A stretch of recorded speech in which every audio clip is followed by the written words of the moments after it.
हरे कृष्णा। तो सभी वैष्णव भक्तों के चरणों में दंडवत प्रणाम। भगवान के 24 अवतारों की कथा। तो अभी तक हमने भगवान के 17 अवतारों की कथा का श्रवण किया है। तो अब हम सुनेंगे भगवान का 18वां अवतार। तो भगवान का 18वां अवतार क्या था? श्री हयग्रीव अवतार की कथा।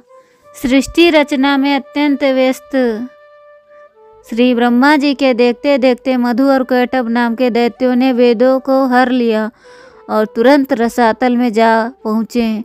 वेदों का हरण हो जाने पर ब्रह्मा जी को बड़ा खेद हुआ, उन पर मोह छा गया। तब वह यह विचार करते हुए, वे वेद ही तो मेरे नेत्र हैं, वेद ही मेरे परम बल हैं, वेद ही मेरे परम गुरु तथा वेद ही मेरे सर्वोत्तम उपास्य देव हैं। मैं वेदों के बिना संसार की सृष्टि कैसे कर सकता हूँ?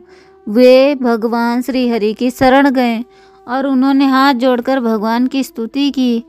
ब्रह्मा जी की स्तुति को सुनकर भक्त वत्सल भगवान वेदों की रक्षा करने के लिए हयग्रीव रूप धारण करके रसातल में जाकर पहुँचे और वहाँ जाकर परम योग का आश्रय ले शिक्षा के नियमानुसार उदात्त आदि स्वरों से युक्त उच्च स्वर से सामवेद का गान करने लगे। उन दोनों असुरों ने शब्द सुनकर वेदों को कालपाश से आबद्ध करके रसातल में फेंक दिया और स्वयं उसी ओर दौड़े जिधर से ध्वनि आ रही थी। इसी बीच हयग्रीव रूपधारी भगवान श्री हरि ने रसातल में पड़े हुए उन संपूर्ण वेदों को ले लिया तथा ब्रह्मा जी को पुनः वापस दे दिया और फिर वे अपने आदि रूप में आ गए। इधर वेद ध्वनि के स्थान पर आकर मधु और कैटभ दोनों दानवों ने जब कुछ नहीं देखा तब वे बड़े वेग से फिर वहीं लौट आए जहाँ उन वेदों को नीचे डाल रखा था। वहाँ देखने पर उन्हें वह स्थान सूना ही दिखाई दिया।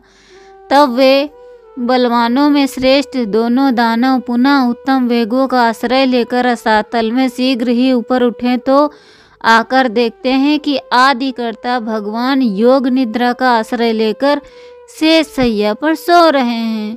उन्हें देखकर वे दोनों दानवराज ठहका मारकर हंसने लगे और उन्होंने भगवान को जगाया। फिर तो उन दोनों असुरों का भगवान से युद्ध आरंभ हो गया। भगवान मधुसूदन ने ब्रह्मा जी का मान रखने के लिए तमोगुण और रजोगुण से अभिष्ट शरीर वाले इन दोनों दैत्यों मधु और कैटभ को मार डाला। इन प्रकार भगवान पुरुषोत्तम ने हयग्रीव रूप धारण कर ब्रह्मा जी का शोक दूर किया। महाभारत एक अन्य कथा के अनुसार दिति पुत्र हयग्रीव नामक दैत्य ने देवी की आराधना कर उन्हें संतुष्ट कर अमर होने का वर मांगा। जातस्य ही ध्रुवो मृत्यु। देवी के ऐसा कहने पर हयग्रीव ने कहा, अच्छा तो हयग्रीव ही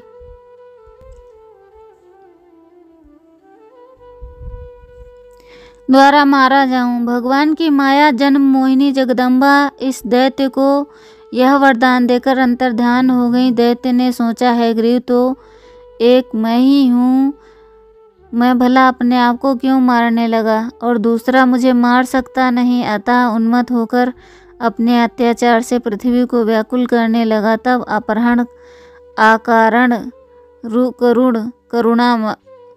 करुणा वाले भगवान ने हयग्रीव अवतार धारण करके दैत्य का वध किया।